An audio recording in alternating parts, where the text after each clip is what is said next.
Assalamualaikum warahmatullahi wabarakatuh. Buat sobat Trajet, kali ini saya mau bagikan tips ya, untuk masalah overheat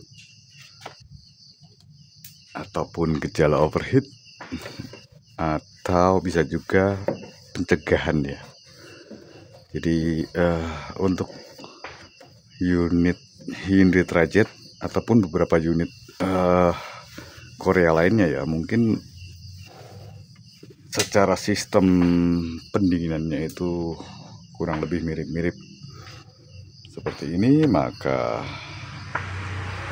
perlu sedikit inovasi ya, untuk menjaga kestabilan suhu mesin. Jadi mesin itu tidak rawan untuk berada di titik suhu yang tinggi, tapi juga tidak jauh dari ideal ya.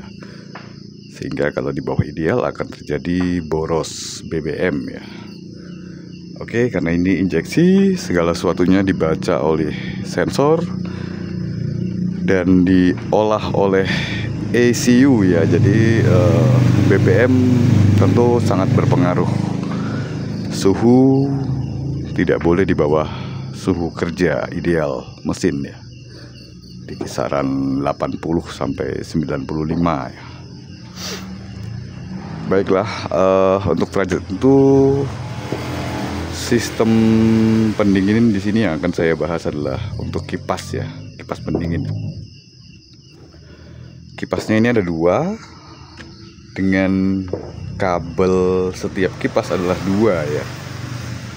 Nah, tapi pada Trajet ini ya, ini tipe DOAC tahun 2001 ya. Pada tipe ini dia memiliki dual speed ya. Jadi ada speed low dan ada high speed.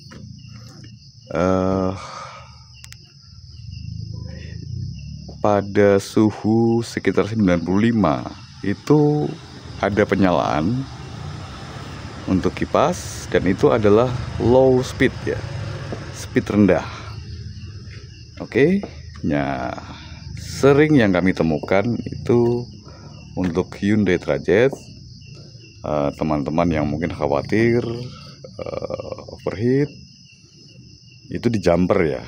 Jadi kipasnya itu ditarik kabel, di jumper langsung ke box sekring, dicarikan plus yang ikut kontak ya. Jadi tujuannya begitu di kontak sudah nyala kipas. Oke.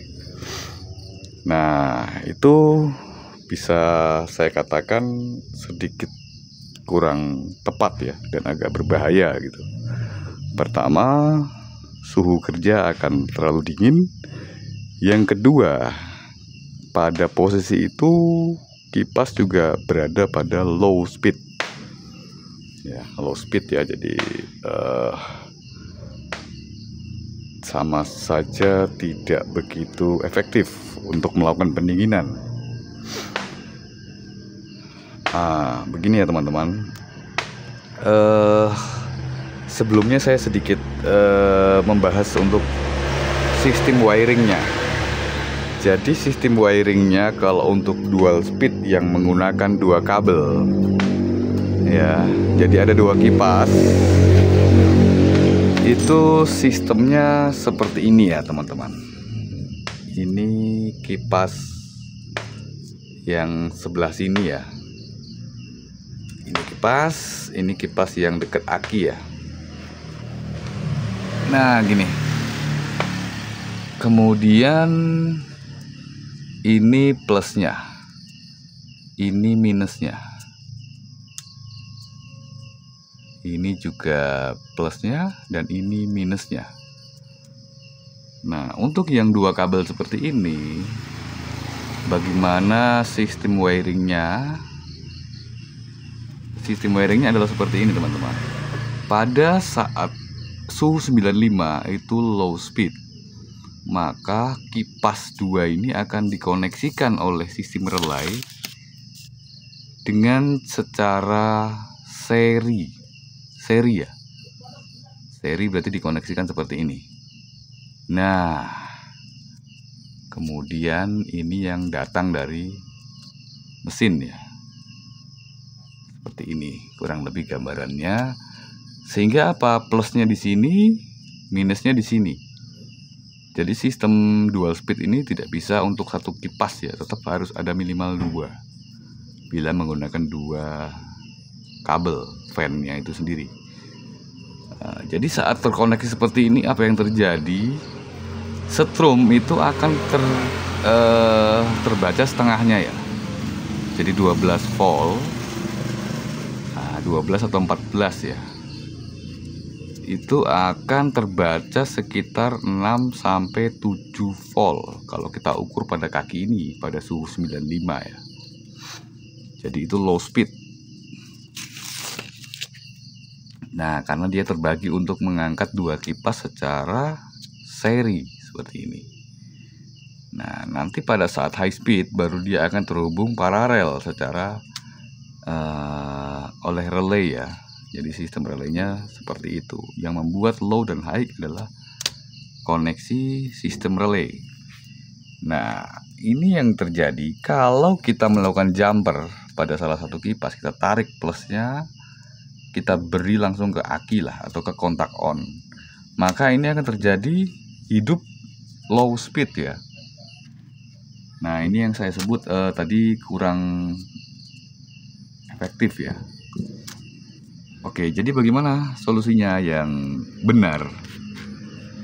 Oke, jadi kita menjumper, sedikit memodif ya wiringnya, tapi tetap menggunakan sensor bawaan atau ECT bawaan dari unit. Jadi perintah nyala dan mati tetap sesuai standar mobil. Hanya pada saat low yang menyala adalah high. Nah, kenapa kita butuh seperti itu? Karena suhu mesin tetap terjaga ya, suhu ideal. Kemudian pada saat suhu mencapai 95, itu dengan 2 kipas dengan speed low itu tidak mampu ya, kurang mampu ya untuk mendinginkan secara cepat. Ya, sedangkan mobil butuh pendinginan cepat pada posisi itu. Nah, ini kalau kita rubah supaya high speed, maka temperatur air pendingin itu akan cepat sekali mencapai suhu 90 kembali. Nah, jadi kurang lebih berapa, paling lama semenit lah, itu udah balik mati kipasnya dan suhu mencapai 90. Dan terus seperti itu, naik 91, 92, 95, turun lagi. Nah, seperti itu ya. Nah, ini kondisi unit yang kami lakukan perubahan adalah unit Matic ya. Jadi kondisinya masih sehat, wiringnya masih standar. Namun pada posisi usia yang sudah 25 tahun, kami tidak berani mengambil resiko. Kalau manual mungkin dia lebih dingin ya. Kalau Matic sebaiknya kita melakukan pencegahan supaya tidak terjadi over. Jadi over itu telat ya, kita telat mengejar untuk pendinginan. Jadi suhu itu bisa tembus 100 lebih ya pada saat siang hari. Baik AC atau non AC itu capai ya 100 lebih. Dan bahayanya di sini sudah mulai meluap kalau sudah 100 lebih ya. 95 ke atas itu udah kurang aman lah, kurang nyaman juga buat pengendara gitu. Sudah mulai meluap, ini udah pakai coolant ya. Jadi agak rawan. Jadi kita menghindari seperti kejadian seperti itu. Oke, bagaimana caranya? Kita tunjukin di sini ya. Ini kabel sisi sini. Ini ada kabel soketnya. Ada warna biru dan hitam. Oke. Dan ini juga ada biru dan hitam yang soket ke fan-nya. Caranya adalah ini kita jumper ya. Kita jumper yang warna merah. Kalau dari mesin warna merah ya. Kalau di fan-nya warna hijau. Ya, warna hijau ini kita jumperkan ke sebelah sini. Langsung jumper ke fan yang sebelah sini. Fan yang sebelah sini dicabut dulu ya, soket yang ke mesin ya. Soket yang ke mesin dicabut, dipotong. Jadi kita ambil soketnya. Jadi wiring yang dari mesin kita abaikan, kita buang. Kita putus di lakban yang bagus, kemudian soketnya itu kita pakai. Ya, birunya kita ambil, jumper langsung ke sini. Kemudian yang hitam atau negatifnya kita tarik kabel, jumper langsung ke bodi ya, kasih ground. Oke, untuk yang di sini plusnya tetap kita ambil dari mesin ya, dari awalnya bawaannya. Minusnya kita putus yang dari mesin ya, kita putus, lalu kita ambilkan ya langsung ke bodi.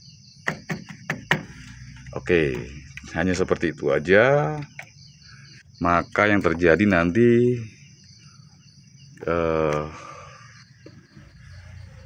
saat suhu 95, kipas akan hidup dua-dua dengan posisi high speed ya.